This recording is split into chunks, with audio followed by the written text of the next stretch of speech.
झुकला नाही कोणासमोर. मुघलांचा तो बाप होता.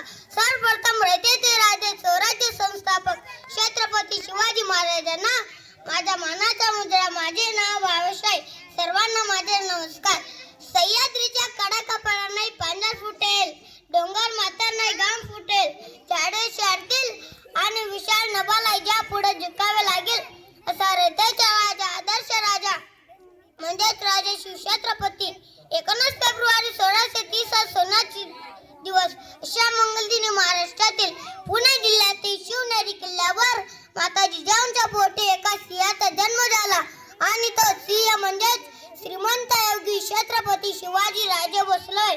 त्यांच्या वडिलांचे नाव शहाजी राजे भोसले व आईचे नाव जिजाऊ माता होते.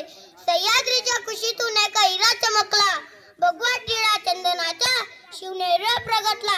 शिवराय लहानपणापासूनच अत्यंत हुशार व चाणक्य बुद्धीचे होते.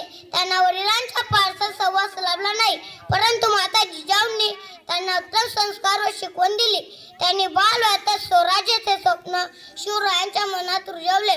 शिवरायांनी त्या दृष्टीने विजयी घोडदौड सुरू केली.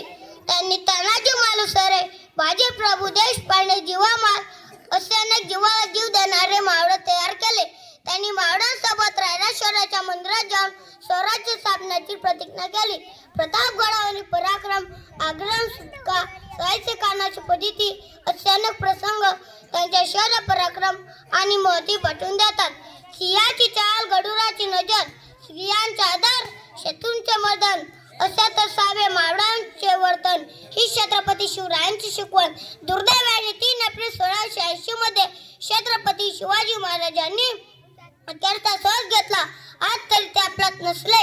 त्यांचे कार्य, सहज विचार नेहमीच आपल्याला प्रेरणा देतात. राज्य संख्य झाले उज्ज्वल या जगती, शिवसवान मात्र कुणी न झाला.